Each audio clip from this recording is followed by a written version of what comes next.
Welcome to our channel. Today we how to authenticate with reCAPTCHA v3 for low friction sign up UX easy tutorial step by step clearly.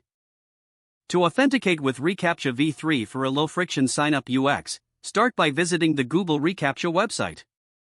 Sign in with your Google account if prompted.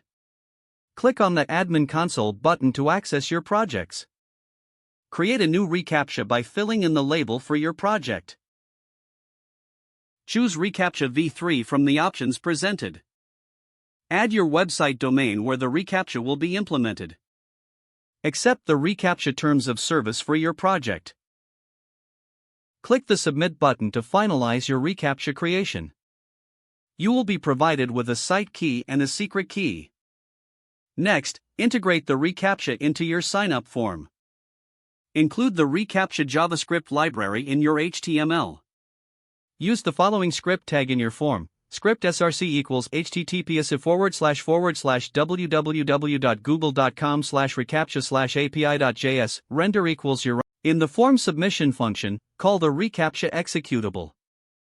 Use the following code, reCAPTCHA.execute, your _site _key, action, submit, then, function, token, pass the. On the server side, validate the token by sending a request to Google's verification endpoint.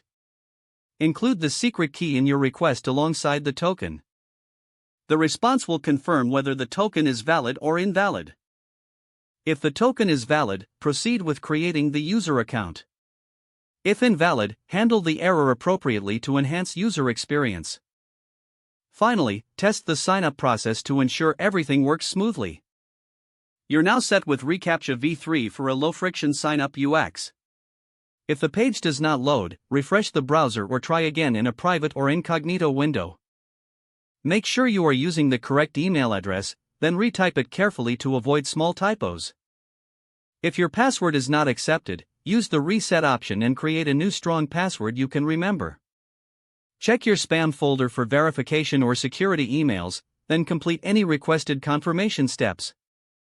Enable two-factor authentication if available to improve account security and reduce unauthorized. After signing in, review your profile details so your contact information and settings are accurate and current. If you see an error message, note it down and try again after restarting your device and internet connection. Don't forget to like this video and subscribe to our channel for more step-by-step tech guides.